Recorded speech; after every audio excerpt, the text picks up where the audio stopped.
Roy Hendricks wiped the grease from his hands onto a rag that had seen better days. The wrench slipped from his fingers and clattered against the metal floor of the workshop. He cursed under his breath and bent down to pick it up. Another day, another broken mining drone. This one had a cracked motivator coil and a burnt-out navigation chip. Nothing he couldn't fix in an hour or two. The Lunar Outpost sat on the far side of the moon where Earth never showed its face in the sky. Most people found it depressing. Roy found it peaceful. No constant chatter on the comms. No supervisors breathing down his neck. Just him, his tools, and machines that made sense. Machines didn't lie. They didn't leave. They just broke down sometimes, and he fixed them. 8 months had passed since his partner retired and went back to Earth. The company kept saying they'd send a replacement. Roy stopped believing them after month 3. He didn't mind. The solitude suited him fine. He had his routines. Morning checks on the solar array, afternoon repairs, evening maintenance on the communication relays, then dinner, usually something rehydrated, and sleep. Simple, predictable, safe. The proximity alarm chirped. Roy frowned. Nothing ever came out here. Supply ships arrived once every 3 months, and the next one wasn't due for another 6 weeks. He pulled up the external camera feed on his tablet. His frown deepened. 10 shapes descended through the thin lunar atmosphere. Not ships. At least not like any ships he'd ever seen. They were huge, easily 3 times the size of a standard transport vessel. But they moved wrong. Too fluid. Too organic. As they came closer, Roy's breath caught in his throat. Scales. He could see scales reflecting the harsh sunlight. The ships had scales like some kind of massive reptile. Heat shimmer rose from their surfaces. Were they biological? That didn't make sense. Nobody built living ships. That was fantasy stuff from old entertainment vids. The 10 vessels landed in a rough circle around his outpost. Dust and regolith exploded outward from their touchdown. Roy's workshop shook. Tools rattled on their hooks. He grabbed the edge of his workbench to steady himself. When the dust settled, he counted 10 massive forms sitting on the lunar surface like sleeping giants. His comm system crackled to life. Roy jumped. The voice that came through was deep and resonant, speaking through what had to be a universal translator. The words came out smooth but slightly artificial. Human engineer, we require your presence outside immediately. Roy stared at the comm speaker. His mouth had gone dry. Who were these people? What did they want?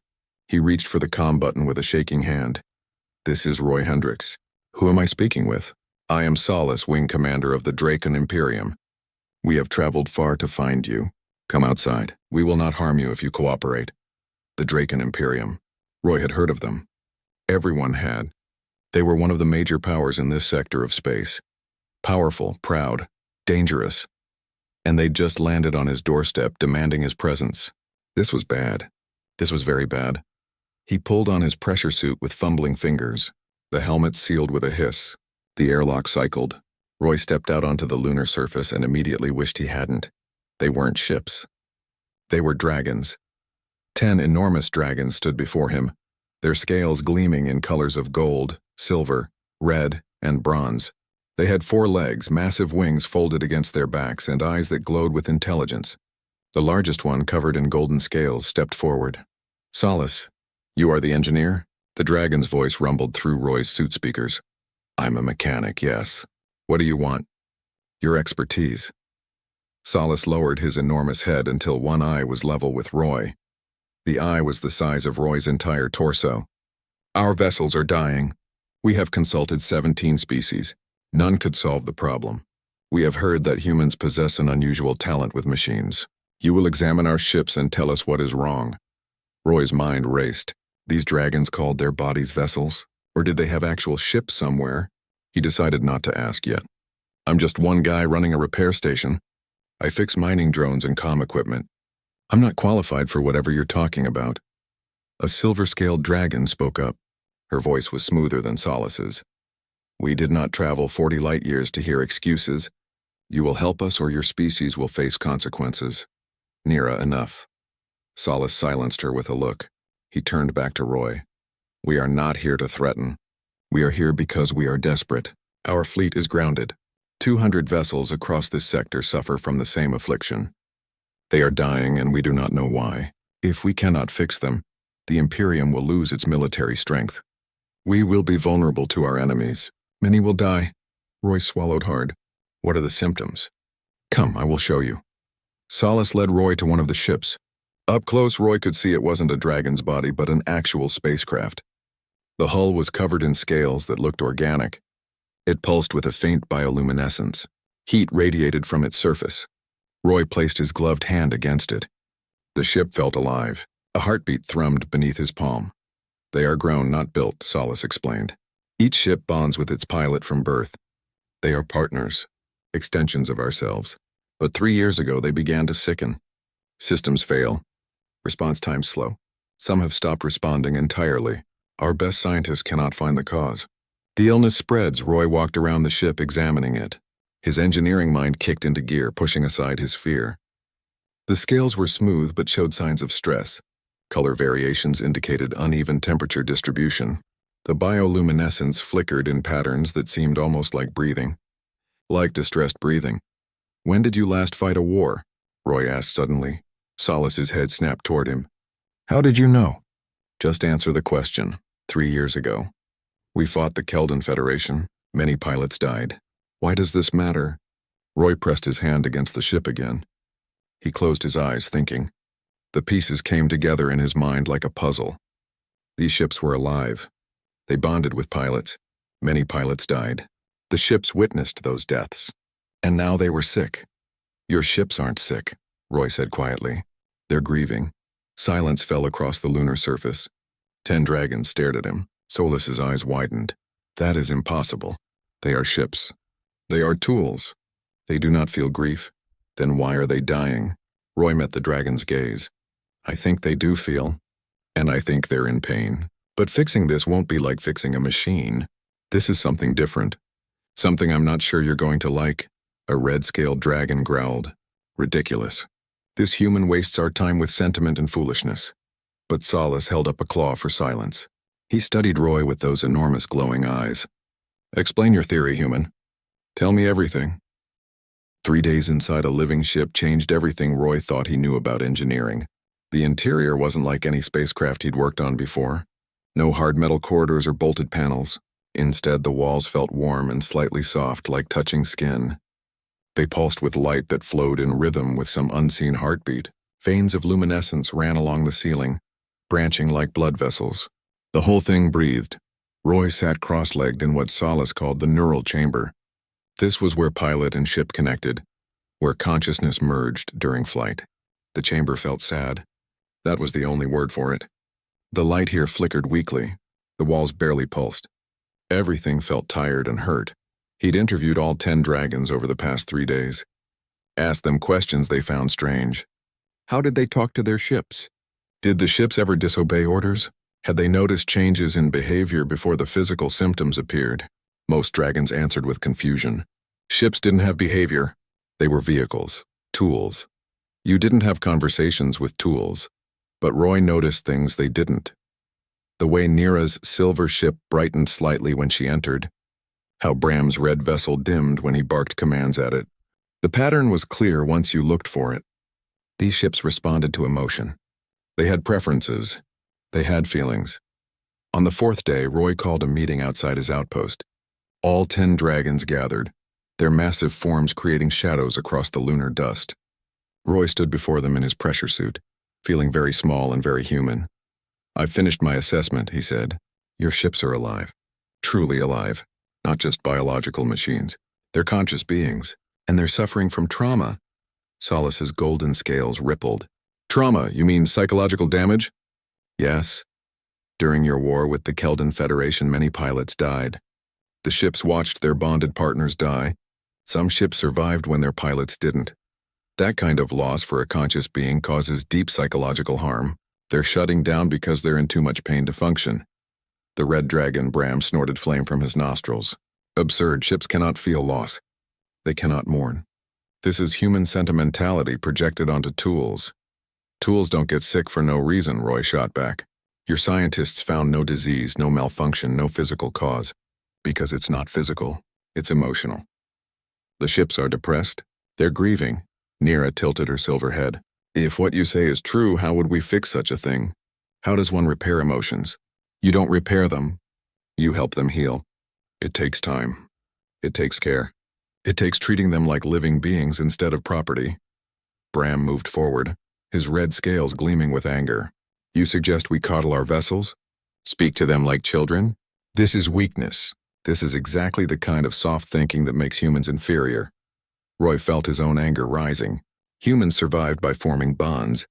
With animals. With each other. With our machines. We didn't conquer Earth by being the strongest.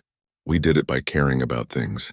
By understanding that everything alive needs more than just fuel and maintenance. Solace raised his claw for silence. You speak of mechanical empathy. I have heard of this human trait. You name your machines. You thank them when they work. You apologize when you must retire them. We thought it was superstition. It's not superstition. It's respect. And it works.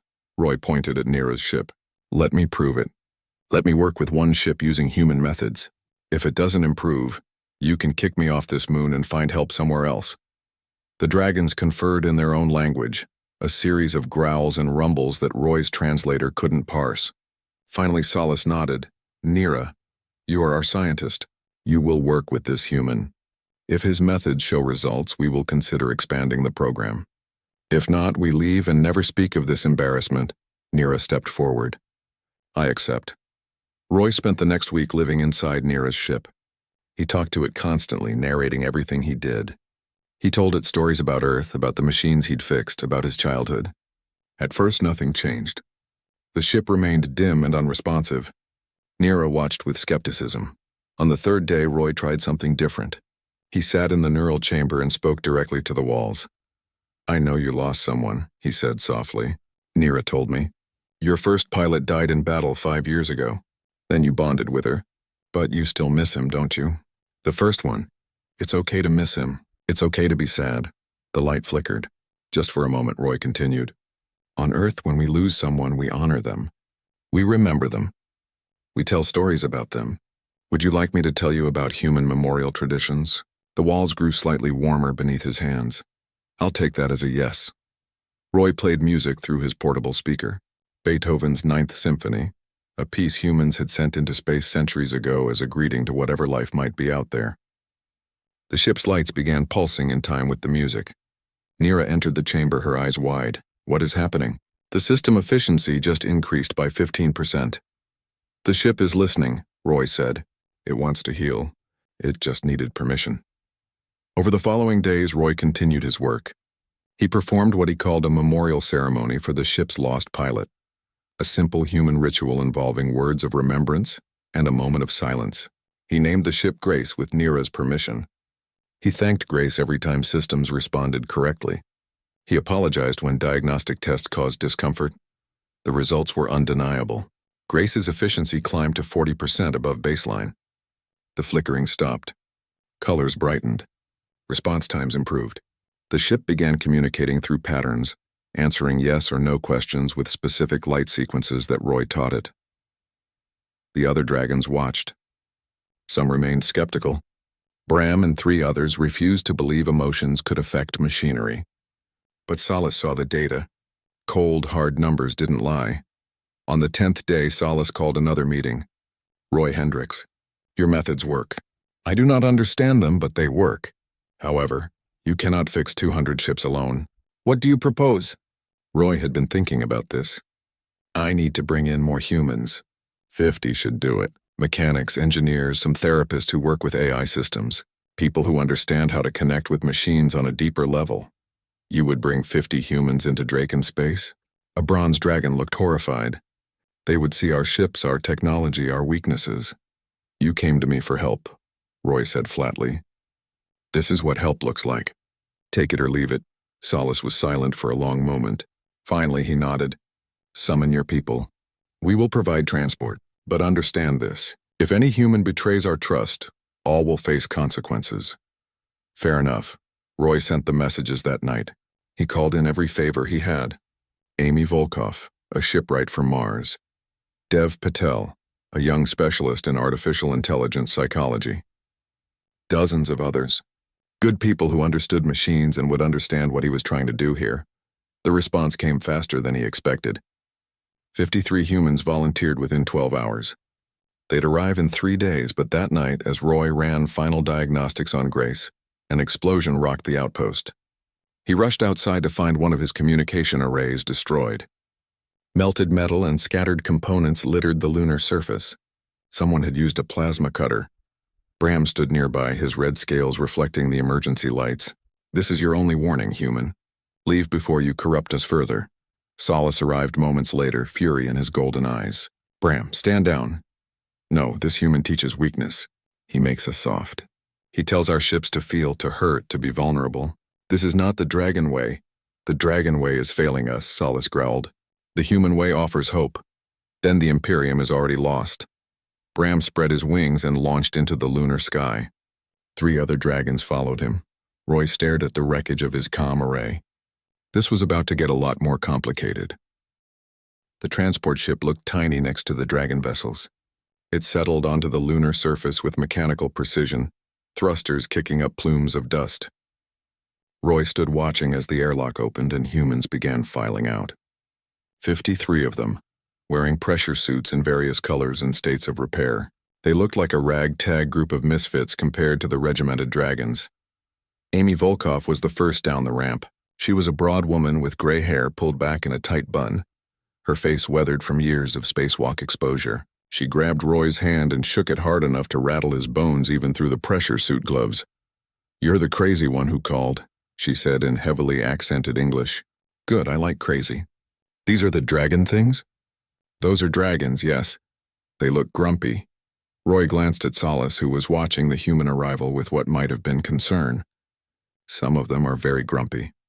Next came Dev Patel, a young man barely out of university with nervous energy radiating from every movement. He carried 3 tablets and a case of equipment that seemed too heavy for his thin frame. "Mr. Hendricks, I'm Dev. I wrote my thesis on emergent consciousness in complex systems. This is incredible. Are the ships really alive?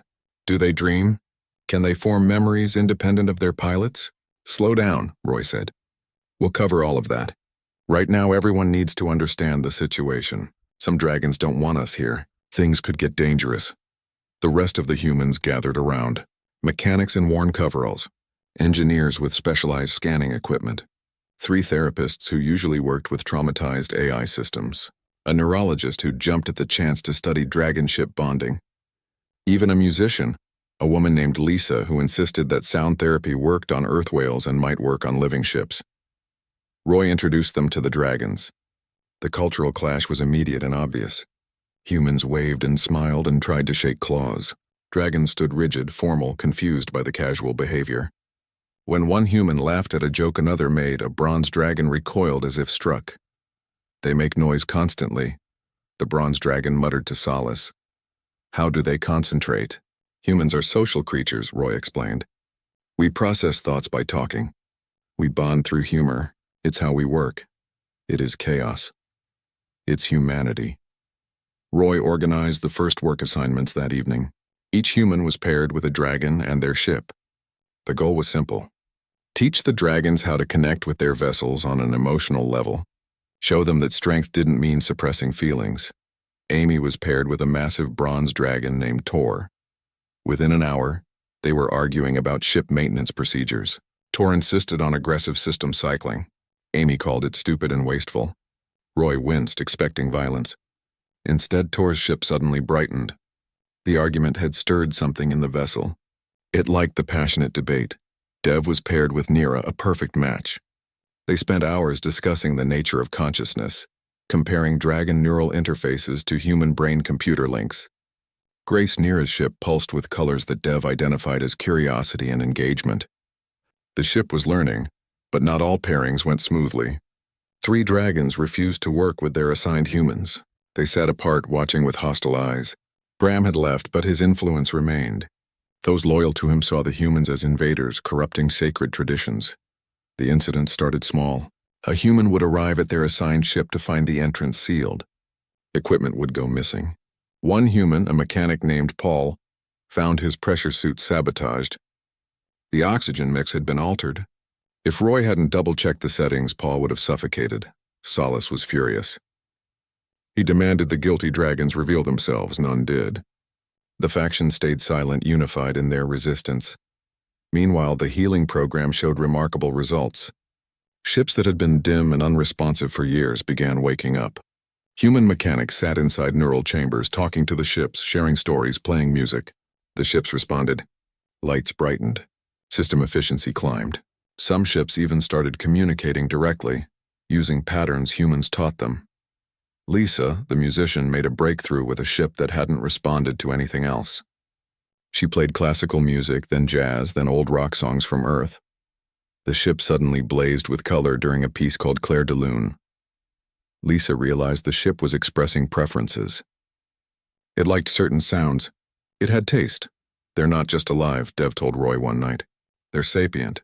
These ships have personalities, memories, desires. This is first contact. We're not just healing machines. We're meeting a new form of life. The implications shook Roy. If the ships were truly conscious, what did that mean for dragon culture?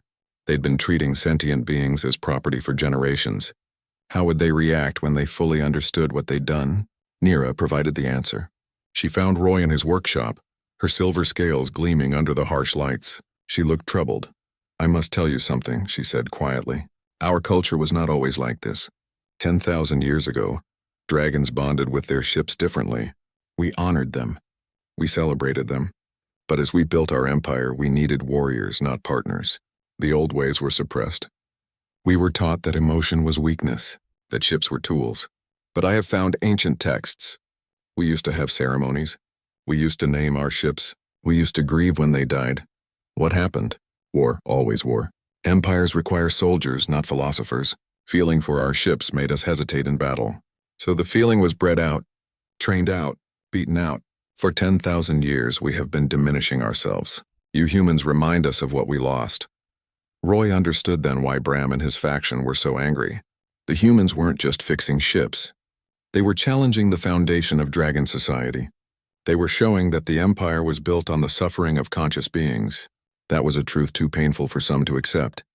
The crisis came 3 weeks into the program. Roy was working inside a ship with a human engineer named Susan when the vessel suddenly convulsed. Lights flared red. The walls grew burning hot. Susan screamed. Roy grabbed her and pulled her toward the exit, but the doorway sealed shut. Emergency. The ship's voice came through speakers translated into English. Pilot in danger. Neural damage detected. Shutting down to protect pilot. We're not your pilot, Roy shouted. Let us out. Cannot comply. Protection protocols activated. The temperature climbed.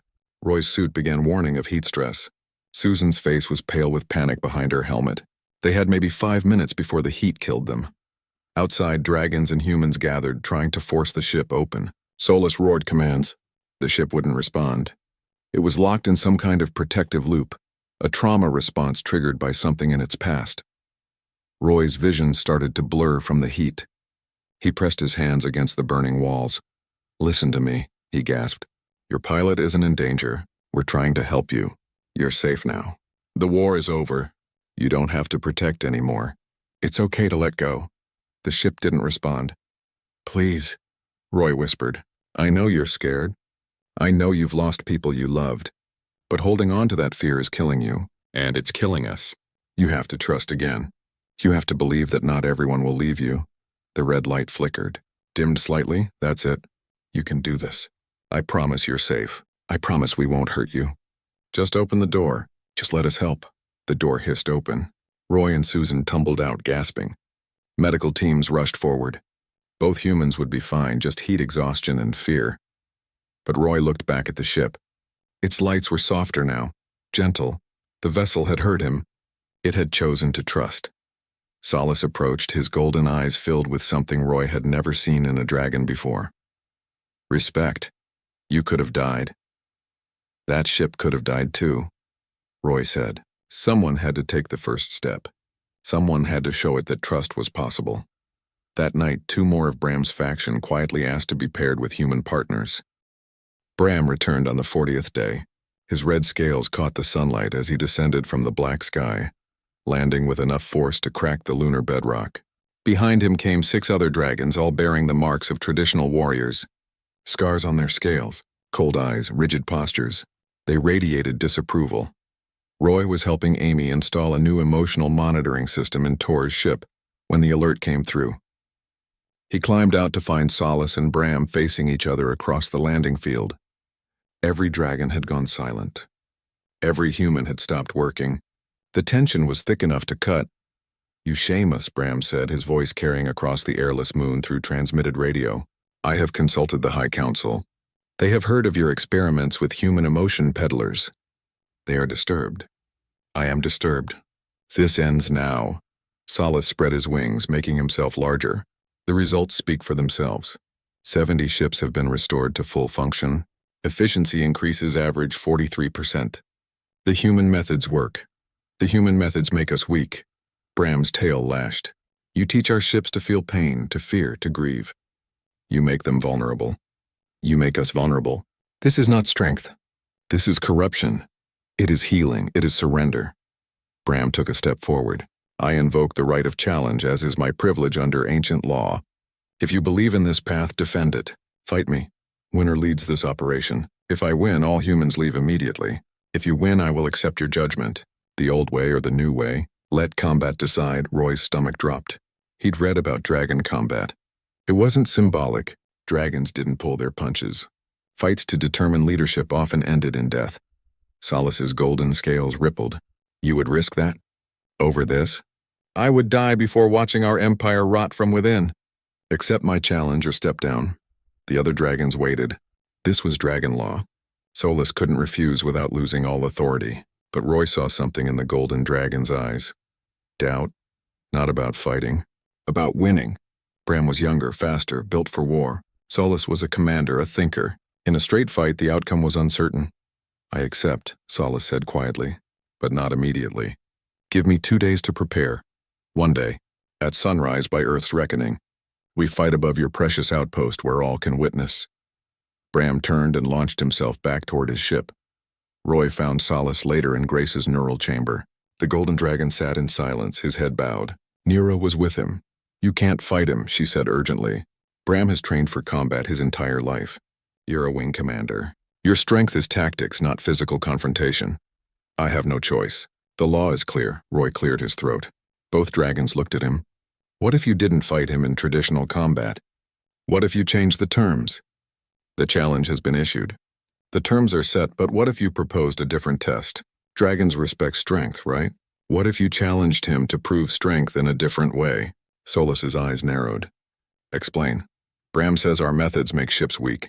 Prove him wrong. Propose a flight trial instead of combat.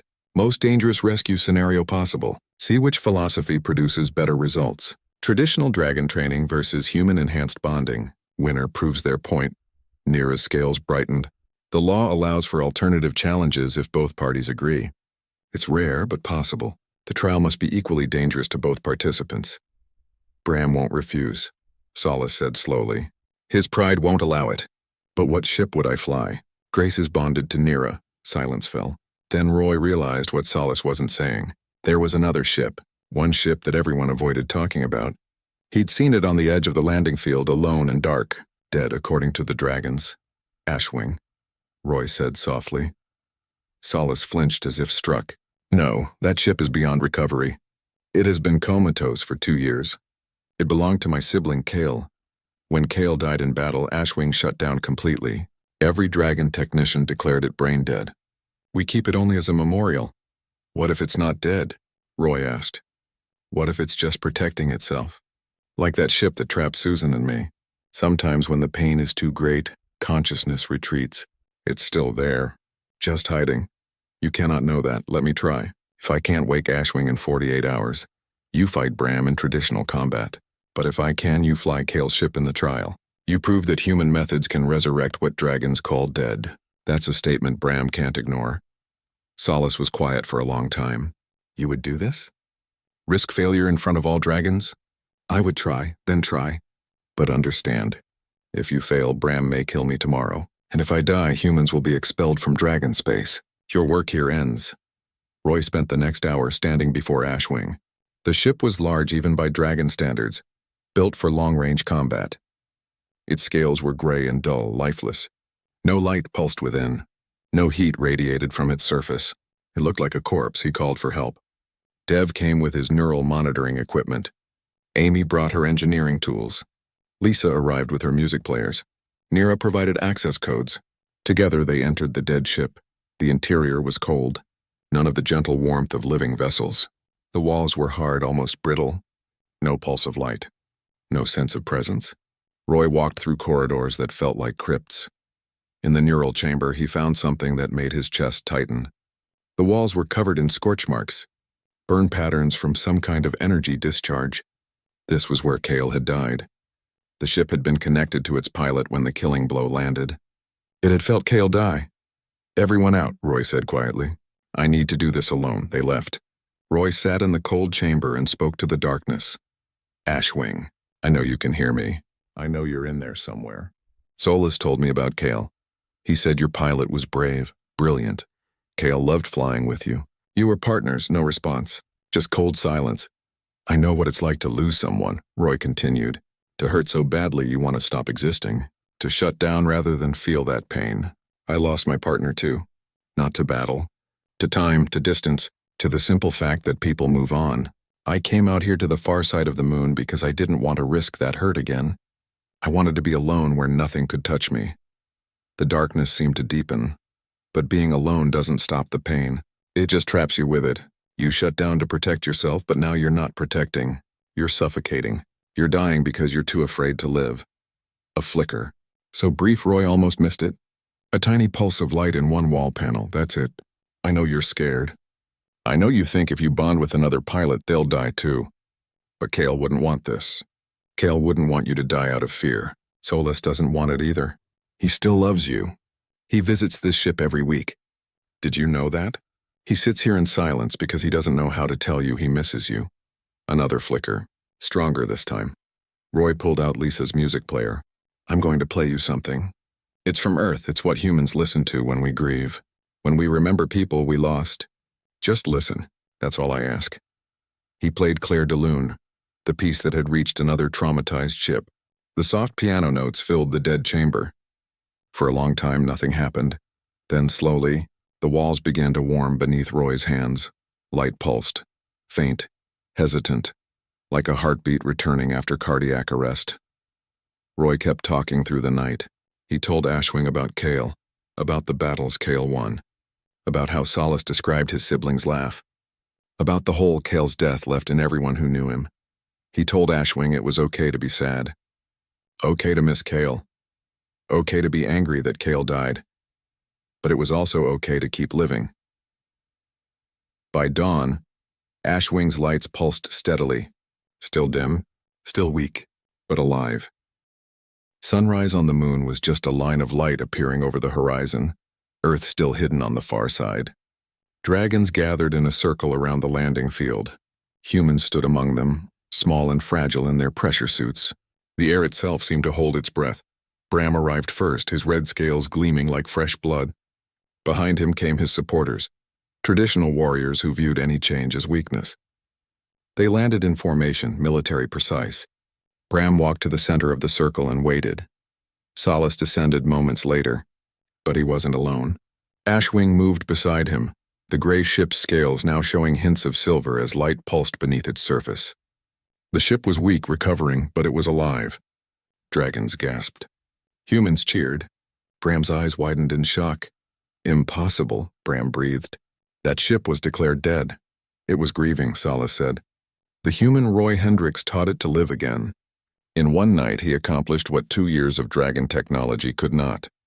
Now I propose a change to our challenge, not combat, a flight trial. We both perform the same rescue scenario, your traditional methods against my human-enhanced bonding. Superior results prove superior philosophy." Bram's tail lashed. He could refuse. Return to traditional combat, but every dragon was watching. If he backed down now, he'd look afraid. If he accepted and lost, his entire argument collapsed. "What scenario?" Bram asked. Solus looked at Nira. The silver dragon stepped forward carrying a data tablet. "I have designed the test. A rescue simulation in the asteroid field near Titan. 5 survivors scattered across collapsing mining structures. Heavy debris field. Simulated enemy fire. Time limit of 10 minutes. Every survivor must be retrieved alive. Ship damage will be tracked. Any fatal damage to ship or failure to rescue all survivors results in automatic disqualification. And if we both fail? Bram asked. Then traditional combat is originally challenged. Bram studied Solace. The golden dragon looked tired but determined. Ashwing pulsed beside him, weak but present. Finally, Bram nodded. I accept your terms. I will show these humans what true dragon strength looks like. The ships launched together, heading toward the massive simulation chamber that Nira's science team had constructed in orbit. It was a marvel of technology, using hard light holographics and real debris to create scenarios that felt absolutely real. The only difference was that fatal damage would be simulated rather than actual. Neither ship would truly die today. Roy watched from the observation deck with the other humans. His hands were shaking. Everything depended on this. If Solace failed, humans would be expelled. The healing program would end. 200 ships would remain sick, and Bram would ensure that dragon culture never embraced change. The simulation began. Both ships entered the asteroid field simultaneously. Immediately, the difference in flying styles became obvious. Bram moved like a blade, sharp, precise, aggressive. His ship responded to commands instantly, perfectly. He navigated through debris at high speed, taking the most direct routes. When simulated enemy fire tracked him, he barrel-rolled through it, accepting minor damage to maintain speed. Within 3 minutes, he'd retrieved 2 survivors. His efficiency was terrifying. Solace and Ashwing moved differently, slower, more careful, but there was something else. The ship didn't just respond to commands. It anticipated them. When Solace thought about turning left, Ashwing was already moving. When debris shifted unexpectedly, the ship reacted before Solace could give orders. They weren't pilot and vehicle. They were a single organism with 2 minds. Dev leaned forward, studying his monitors. Look at the neural synchronization. Solace and Ashwing are operating at 97% integration. That's unheard of. Even healthy dragon ship bonds usually max out at 70%. What does that mean? Amy asked. It means they're thinking together. The ship isn't obeying. It's collaborating. Bram retrieved his 3rd survivor. He was ahead. Time was running out. Solace had only saved 2. It looked like Bram would win. Then everything changed. A massive asteroid broke apart in a cascade failure, sending thousands of fragments toward Bram's position. Standard protocol was to boost clear. Bram ordered it. His ship responded, but one fragment clipped the ship's wing, sending it into an uncontrolled spin. Bram fought for control. His ship followed commands, but without intuition, without partnership. It couldn't compensate for damage it hadn't been trained for. Bram crashed into a mining structure. Non-fatal in simulation, but it cost him precious seconds and damaged his ship's propulsion. He was losing. Solace saw the same debris field coming, but instead of giving orders, he thought at Ashwing. Trust, navigation, partner. The ship responded not with obedience, but with creativity. Ashwing wove through the fragments in a pattern no dragon would have commanded, using the debris as cover rather than obstacle. The ship was thinking, adapting, solving problems on its own. They retrieved the 3rd survivor, then the 4th. Time was running down. 1 survivor remained, trapped in a collapsing structure with simulated enemies closing in. Bram's damaged ship couldn't reach the location in time. He knew it, everyone watching knew it. He'd failed. Solace and Ashwing dove toward the final survivor. Enemy fire bracketed them. The ship's shields flickered under the barrage. They had maybe 30 seconds before shield failure. The structure was collapsing. Debris fell like rain. Roy watched Solace close his eyes. Complete trust. Ashwing took over entirely. The ship moved like liquid through solid space. It anticipated every collapse, every fire pattern, every piece of falling debris. It reached the survivor with 5 seconds to spare. The simulated human was pulled aboard. Ashwing boosted clear just as the structure exploded into fragments. 9 minutes, 47 seconds. All survivors rescued. Ship damage minimal. Perfect score. The observation deck erupted in cheers. Humans hugged each other. Dragon supporters of Solace roared approval. Even some of Bram's faction looked shaken, impressed despite themselves. When both ships returned to the moon, Bram emerged slowly. His red scales seemed duller somehow. Defeated. He walked to Solace and lowered his head in formal submission. You won. I acknowledge this. You fought well. Your skill is undeniable. Skill is not enough. Bram's voice was bitter. Your ship thought for you. Mine only obeyed. In crisis, that difference meant everything. You were right. I was wrong. The humans teach something we have forgotten. Solace stepped forward. Bram, this does not have to be surrender.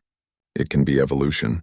Your strength combined with human empathy could create something greater than either alone. Join us. Learn from them. For a moment, Roy thought Bram might agree. The red dragon's eyes softened slightly. But then his scales hardened again. No, I cannot. My pride is too great. My traditions too deep. I see the wisdom in your path, but I cannot walk it. Perhaps the next generation will. I am too old, too set. I will leave and trouble you no more. Bram launched into the black sky. 2 of his supporters followed. The others stayed, curiosity finally overcoming prejudice. The celebration that followed was quiet, almost reverent. Dragons and humans gathered around Ashwing, watching the ship glow softly in the lunar night. The vessel had been dead. Now it lived. That fact spoke louder than any argument. But the celebration was cut short by an emergency transmission. Nira received it first. Her silver scales went pale as she listened. When she turned to Solace and Roy, her voice was shaking. The Imperium High Council. They have heard about our program. They are displeased. A war fleet is en route. 30 ships. They say we have corrupted dragon purity. They're coming to purge the contaminated vessels and arrest everyone involved in the program. They will be here in 2 days. Roy felt his blood turn cold. Can we fight them? 30 ships against our 10? No, we cannot fight. We can only face judgment. Solace looked at his assembled dragons and humans, at the ships that now glowed with health and life, at Ashwing resurrected from death itself. Then he looked at Roy. The council will not listen to reason. They fear change more than death. But perhaps we can show them what you showed me. That the old ways are not the only ways. That evolution is not betrayal. How? Roy asked. We will prepare a demonstration, one they cannot ignore. One that proves beyond doubt that our methods work. And we will do it using the one ship that should be impossible to save. Solace turned to Nira. Contact the council. Tell them we request formal judgment rights. Tell them we have evidence to present. They may refuse. They won't. Dragon law is ancient and sacred. Even the High Council must honor it. We have 2 days. Let us use them well. 30 dragon warships emerged from faster-than-light travel like predators materializing from shadows. They were pristine, their scales polished to mirror brightness. These were Council Guard vessels, the most traditional ships in the Imperium. Their pilots had never adopted human methods. They saw emotion as disease. The lead ship was massive, twice the size of any other vessel. Its scales were gold and black, ancient colors of judgment. From it emerged High Arbiter Ven, a dragon so old his scales had begun turning silver at the edges. His eyes held the weight of 10,000 years. He had seen empires rise and fall. He had enforced dragon law when the universe was young. 5 other council members followed. They landed in formation around Roy's outpost, surrounding it like judges surrounding the accused. Every movement was precise, controlled. These were dragons who had purged every trace of sentiment from their existence. Solace and his group waited in formal stance. Humans stood behind them, small and vulnerable. Roy could feel his heart hammering against his ribs. Everything they'd built came down to the next few hours. Ven spoke, his voice like grinding stone. Solace, wing commander of the Draken Imperium, you stand accused of corrupting dragon purity, of teaching our ships to feel weakness, of allowing alien philosophy to contaminate our sacred traditions. How do you answer? I answer that I have healed the sick, restored the dying, accomplished what dragon methods could not. You have made them soft. A council member stepped forward, her bronze scales etched with military scars. Emotions make ships hesitate. Make them vulnerable. Make them question orders. This is unacceptable. This is evolution, Solace replied. Our old ways were failing. 200 ships were dying. I found a solution. A human solution, Ven said with distaste. We are dragons. We do not need lessons from lesser species.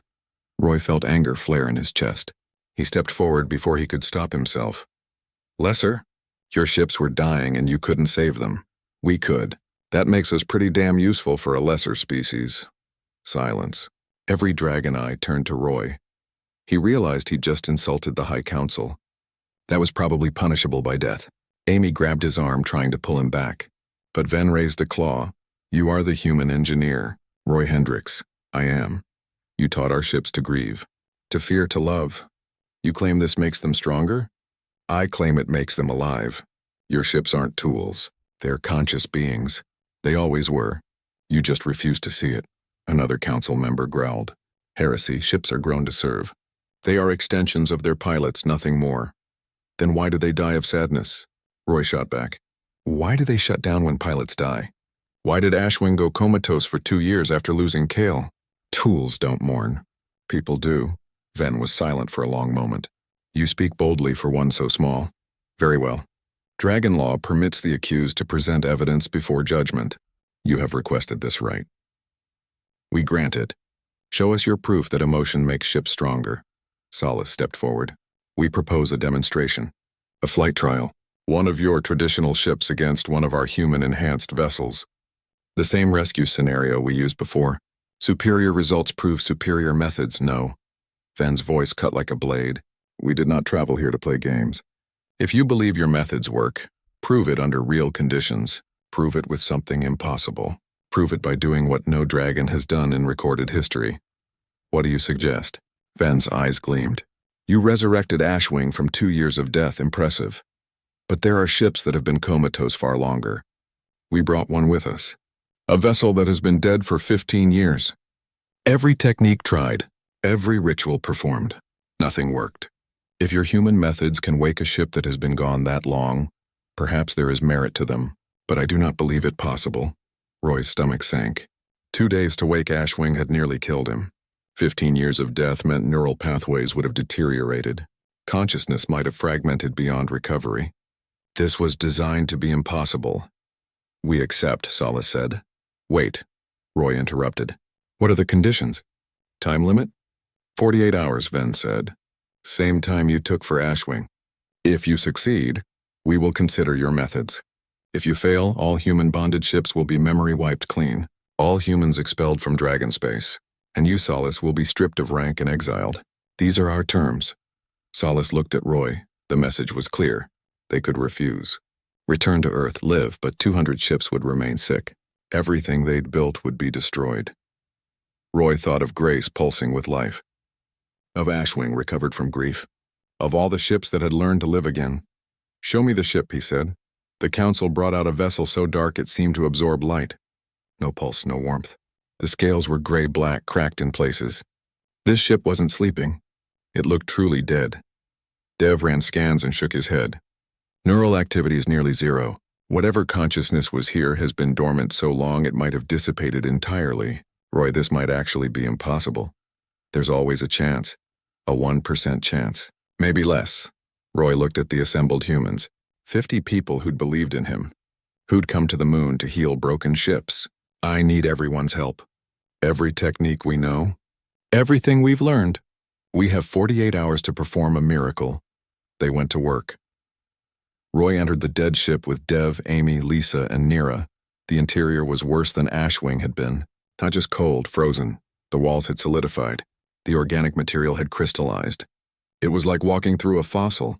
What was this ship's name? Roy asked Nira, Void Dancer. Its pilot was named Ren. One of the greatest warriors in dragon history. Died in battle defending a colony world. The ship witnessed Ren's death and never recovered. It has been kept as a war memorial. Roy pressed his hand against the frozen wall. Void Dancer.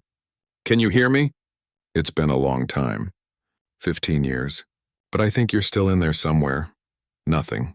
Not even a flicker. They tried everything, music, stories, neural stimulation. Lisa played every instrument she'd brought. Amy ran diagnostic cycles designed to jumpstart biological systems. Dev attempted direct neural interface, trying to broadcast thoughts into the darkness. 12 hours passed. Nothing changed. 24 hours. Still nothing. Roy could feel desperation creeping in. The other humans looked exhausted. Some were crying. This ship might actually be beyond saving. Maybe some deaths were final. Maybe consciousness, once truly gone, couldn't be called back. At the 36-hour mark, Roy sat alone in Void Dancer's neural chamber. Everyone else had gone to rest. He was so tired he could barely think straight. His voice was hoarse from talking. I don't know if you can hear me, he whispered to the darkness. Everyone says you're gone, that I should give up. But I keep thinking about something. You were a war memorial. That means someone loved you enough to keep you. To not dismantle you for parts. Someone believed you were worth remembering. He leaned his head against the frozen wall. I came to the moon to be alone. To not feel things, because feeling hurt too much. I thought isolation would protect me. But these past weeks working with dragons and ships and other humans, I remembered something. Being alive means feeling pain sometimes, but it also means feeling joy, connection, purpose, and I think you knew that once. I think Ren taught you that. Before the pain became too much, a sound, so faint Roy almost missed it. A crack like ice breaking.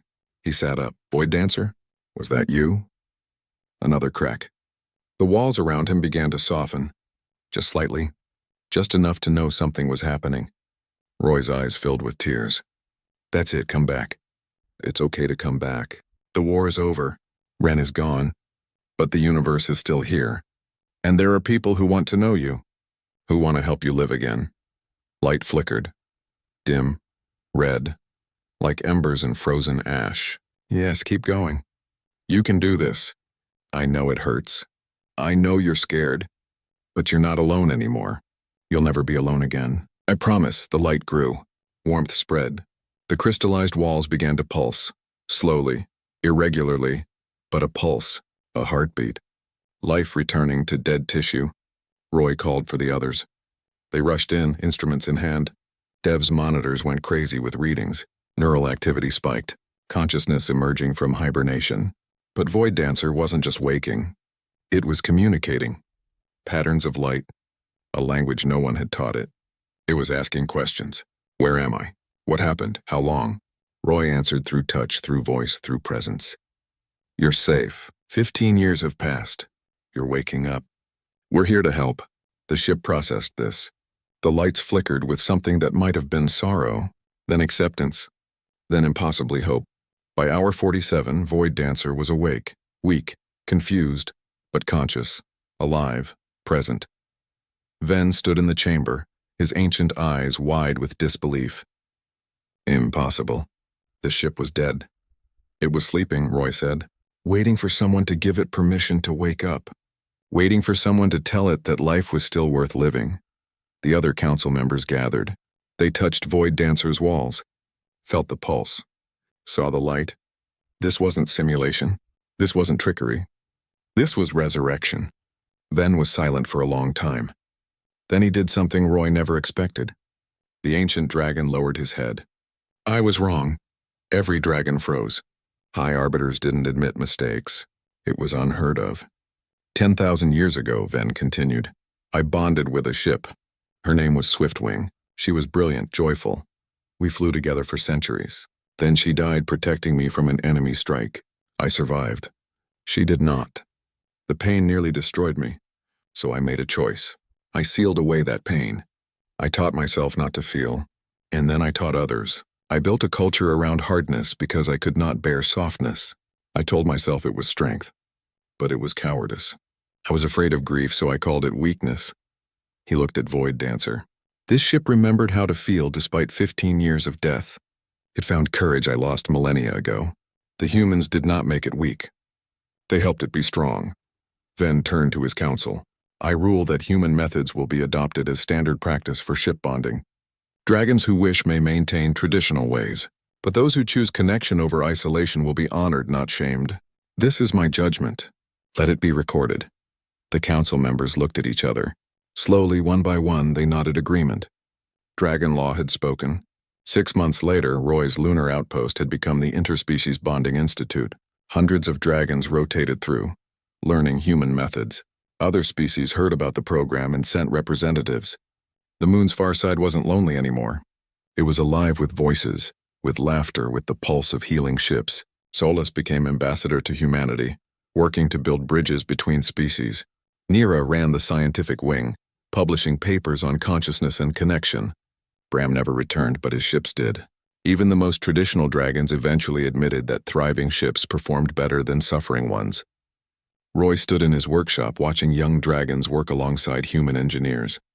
A bronze dragon called Tor approached, accompanied by a small dragon child. Master Roy, my daughter wants to bond with her first ship.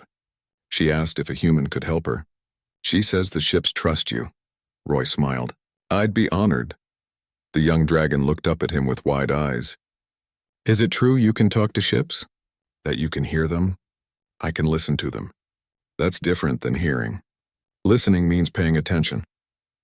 Means caring about what they say. Anyone can learn it. Will you teach me? Of course. That night, Roy stood outside under the stars. Earth was visible over the horizon for once. He'd moved his workshop to the near side of the moon to accommodate all the visitors. The isolation he'd craved seemed like a lifetime ago. Ashwing descended from orbit, carrying Solace back from a diplomatic mission. The ship landed gently nearby. Roy walked over and pressed his hand against the warm scales. How are you, old friend? Ashwing pulsed with soft light. Content, happy, home. That's good. You deserve to be happy. A voice spoke from behind him. Amy carrying 2 cups of coffee. Real coffee brought from Earth. She handed one to Roy. Quite a journey from lonely mechanic to savior of dragon consciousness. Roy snorted. I just fixed what was broken. Same as always, you did more than that. You showed the universe that the broken things are worth saving, that nothing is ever truly beyond repair if someone cares enough to try. They stood in silence, watching ships come and go, each one glowing, each one alive, each one loved. Roy thought about the man he'd been 6 months ago. Isolated, afraid, running from connection. That man seemed like a stranger now. Growth hurt sometimes. Change was terrifying. But it was also beautiful. You know what's funny? Roy said quietly. I came to the moon to be alone, to not need anyone. Turns out what I needed was to be needed, to matter, to connect with something bigger than myself. That's pretty much the human condition, Amy said. We survive by caring, by bonding, by loving things that might leave us. It's what makes us weak, and it's what makes us strong. A young dragon student called out, asking for help with her ship. Roy waved back. Duty calls, he said. It always does. Roy walked across the lunar surface toward the student and her ship. Above, Earth gleamed in the black sky. Behind him, his workshop hummed with life. All around, ships pulsed with light and consciousness. The lonely human mechanic's quiet life had ended. Something louder, messier, and infinitely better had begun, and Roy Hendricks, for the first time in years, was exactly where he wanted to be.